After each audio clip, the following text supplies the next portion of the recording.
نور والی نور والی نور والی کتاب قرآن میرا نور والی کتاب قرآن میرا نور والی کتاب.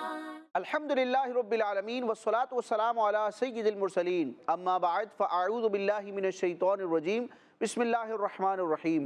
پڑھیے الصلاة والسلام علیکہ یا رسول اللہ وعلی آلکہ و اصحابکہ یا حبیب اللہ. الصلاة والسلام علیکہ یا نبی اللہ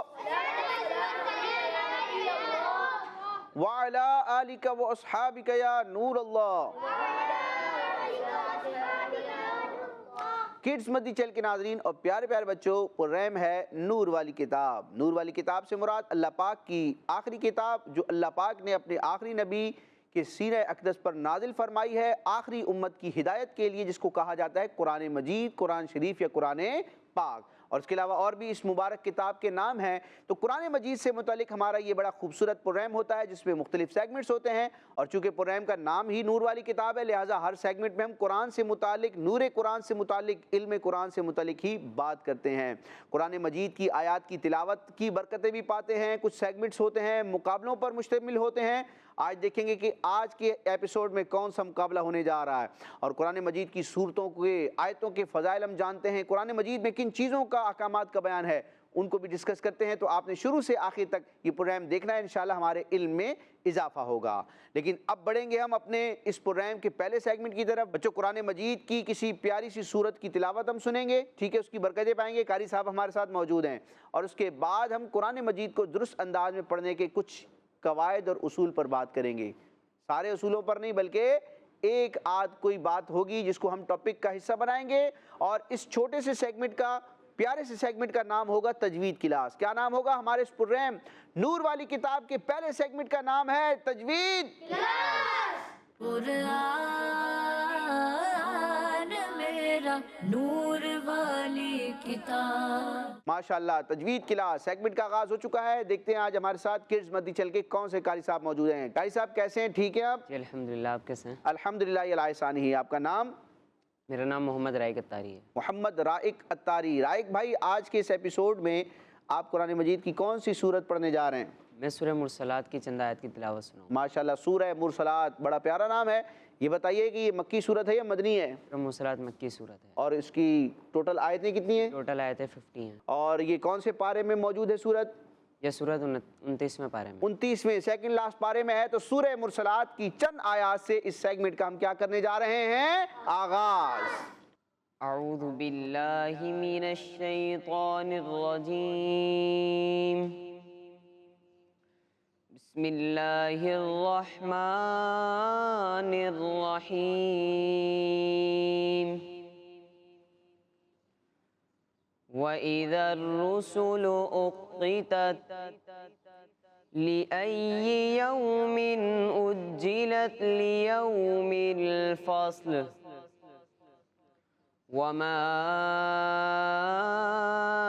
أَدْرَاكَ مَا يَوْمُ الْفَصْلِ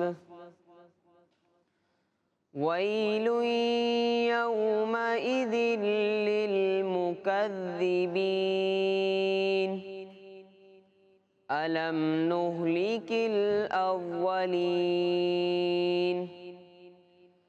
ثُمَّ نُتْبِعُهُمُ الْآخِرِينَ كَذَلِكَ نَفْعَلُ بِالْمُجْرِمِينَ وَيْلٌ يَوْمَئِذٍ لِّلْمُكَذِّبِينَ. صدق اللہ العظیم. ماشاءاللہ، سورہ مرسلات کی چند آیات کی ہم نے کیا سنی بچوں؟ تلاوت. آج میں آپ کے سامنے ایک چیز بیان کر رہا ہوں جو کہ ہمیں قرآن مجید کی تقریباً ہر آیت کے اختتام پر جس کی حاجت پڑتی ہے، ٹھیک ہے؟ ہاں، کچھ آیات ایسی ہیں جن میں یہ اصول نہیں لگے گا لیکن کئی ایسی آیات ہوتی ہیں جن میں یہ اصول لگتا ہے کہ ہم نے جب آیت مکمل کرنی ہے، ٹھیک ہے، یا دوران آیت ہی کسی کلمے پر ہم نے رکنا ہے، وقف کرنا ہے، تو اب وقف کس طرح کرنا ہے؟ اب وقف کی بہت ساری قسمیں ہوتی ہیں، اس کے بہت سے اصول ہوتے ہیں جو قاعدوں میں، کتابوں میں لکھے ہوتے ہیں۔ آج میں آپ کے سامنے صرف 2 اصول بیان کروں گا۔ دیکھیں بچوں، قرآن مجید کی آیت کے اختتام پر یا قرآن مجید پڑھتے پڑھتے قرآن مجید کی کسی بھی آیت کے درمیان میں ہم نے رکنا ہے، جس کلمے پر، جس لفظ پر ہم نے رکنا ہے، وقف کرنا ہے، اس کی حالت دیکھنی ہے ہم نے۔ اگر جس کلمے پر ہم وقف کر رہے ہیں اس کلمے کے آخری حرف پر زبر، زیر یا پیش ہو، کیا کہا میں نے؟ ہم نے قرآن مجید کے جس مقام پر، جس آیت کے اختتام پر یا آیت کے دوران جس کلمے پر ہم نے وقف کرنا ہے، رکنا ہے، اس کلمے کے آخری حرف پر بالکل لاسٹ میں زبر ہو، زیر ہو یا پیش ہو، تو اب ہم نے وقف کی حالت میں کیا کرنا ہے؟ وقف کی حالت میں ہم نے یہ کرنا ہے کہ جو متحرک حرف ہوتا ہے، زیر، زبر یا پیش والا حرف ہوتا ہے، اس کو وقف کی حالت میں ساکن کر دیتے ہیں۔ کیا کر دیتے ہیں؟ ساکن۔ یعنی ساکن، جیسے کسی بھی حرف پر جزم آتی ہے تو اس کو ساکن کہتے ہیں، ٹھیک ہے؟ تو ساکن حرف کو جس طرح پڑھا جاتا ہے اسی طرح اس متحرک حرف کی وقف کی حالت میں ادائیگی ہوگی۔ سمجھ میں آئی آپ کو؟ یعنی قرآن مجید کی کسی آیت کے اختتام پر اگر زیر، زبر یا پیش ہے، یا جہاں ہم رک رہے ہیں آیت کے دوران بھی، اور وہاں آخری حرف پر جہاں ہم نے رکنا ہے وہاں زبر ہے، زیر ہے یا پیش ہے، تو ہم نے وقف کرتے ہوئے اس متحرک کو کیا کر دینا ہے؟ ساکن۔ کیا کر دینا ہے؟ ساکن۔ جی، اب دیکھتے ہیں سورہ مرسلات کی آیات میں اگر ہم وقف کرتے ہیں، مثال کے طور پر یہ دیکھیں سورہ مرسلات کی آیت مبارکہ، آیت نمبر 13، لیوم الفصل، یہاں میں نے وقف کرنا ہے، رکنا ہے، ٹھیک ہے؟ تو اب دیکھیں جہاں رک رہا ہوں آخری حرف کون سا ہے؟ دیکھیں یہاں میں نے وقف کرنا ہے تو آخری حرف کون سا نظر آ رہا ہے آپ کو؟ لام۔ لام کے نیچے کیا نظر آ رہا ہے آپ کو؟ اور ابھی ہم نے سنا ہے، سمجھا ہے کہ جہاں ہم وقف کر رہے ہیں، جس حرف پر وقف کرنا ہے، رکنا ہے، وہاں زبر، زیر یا پیش ہو، حرکات میں سے کوئی حرکت ہو، تو اس کو وقف کرتے ہوئے کیا کریں گے؟ ساکن کر دیں گے۔ اگر ملا کر آگے سے پڑھیں گے تو پڑھیں گے لیوم الفصل وما ادراک ما یوم الفصل، لیکن یہاں وقف کرنا ہے ہم نے تو اس زیر کو ہم کیا کر دیں گے؟ گویا کہ جزم میں بدل دیں گے، اس متحرک لام کو ساکن کر دیں گے۔ تو ساکن کیسے پڑھا جائے گا؟ لیوم الفصل۔ لیوم الفصل، لی نہیں ہوگا، وقف میں کیا ہوگا؟ لیوم الفصل۔ یہاں بھی وہی ہوگا، یوم الفصل، وقف میں کیا ہو جائے گا؟ فصل۔ اب دیکھیں آخر میں للمکذبین، للمکذبین، دیکھیں نون پر زبر آ رہا ہے، وقف کرنا ہے نون پر ہم نے، تو متحرک کو کیا کر دیں گے؟ ساکن۔ للمکذبین کو کیا پڑھیں گے؟ للمکذبین، ٹھیک ہے؟ اسی طرح یہاں دیکھیں الاولین، یہاں نون متحرک ہے، زبر آ رہا ہے اس پر، وقف کی حالت میں کیا ہو جائے گا؟ ساکن۔ الاولین سے کیا ہو جائے گا؟ الاولین، ٹھیک ہے؟ اچھا دوسری بات، اگر حرف کے اوپر جزم ہو اور اسی حرف پر ہم نے وقف کرنا ہے، یعنی قرآن مجید کی کسی آیت کے اختتام پر یا دوران آیت کسی کلمے پر ہم وقف کر رہے ہیں، رک رہے ہیں، اور اس کلمے کے آخری حرف پر جزم ہے، کیا ہے؟ وہ حرف پہلے سے ہی کیا ہے؟ ساکن ہے، تو اب وقف کرنے کے لیے ہمیں کوئی تبدیلی نہیں کرنی۔ جو ساکن حرف ہوتا ہے اس پر جب وقف کیا جاتا ہے تو کوئی تبدیلی نہیں ہوتی، ساکن حرف وقف کی حالت میں بھی کیا رہتا ہے؟ ساکن رہتا ہے، پڑھنے میں کوئی مسئلہ نہیں ہوگا۔ جیسے کہ آپ دیکھیں سورہ مرسلات کی آیت نمبر 11 اور 12، دیکھیں آیت نمبر 11 میں آخری کلمہ کیا ہے؟ اقتت، کیا ہے؟ اقتت۔ اب دیکھیں یہاں وقف کر رہا ہوں میں، اب یہاں اس آیت مبارکہ کو اس آیت سے ملا کر پڑھوں یا یہاں وقف کروں، دونوں صورتوں میں تا ساکن ہے اور تا ساکن کی ساکن ہی رہے گی۔ اگلی آیت سے ملا کر پڑھوں یا یہاں وقف کروں، چونکہ تا ساکن ہے تو ساکن حرف پر وقف کرنے کی صورت میں کوئی تبدیلی نہیں ہوتی۔ یہاں دیکھیں آیت نمبر 12 کے اختتام پر لفظ کیا ہے؟ اجلت، کیا ہے؟ اجلت۔ لِأَيِّ يَوْمٍ اُجِّلَتْ، دیکھیں تا پر جزم ہے، ساکن ہے، تو اب اس آیت نمبر 12 کو آیت نمبر 13 سے ملا کر پڑھیں یا یہاں وقف کریں، دونوں صورتوں میں کوئی تبدیلی نہیں ہوگی، کیونکہ تا ساکن ہے اور ساکن حرف وقف کی حالت میں بھی کیا رہتا ہے؟ ساکن رہتا ہے۔ اللہ پاک ہمیں علم تجوید کے ان قواعد کو درست انداز میں سمجھنے، ان پر عمل کرنے اور اسی کے مطابق قرآن مجید پڑھ کے اس کی برکتیں پانے کی توفیق عطا فرمائے۔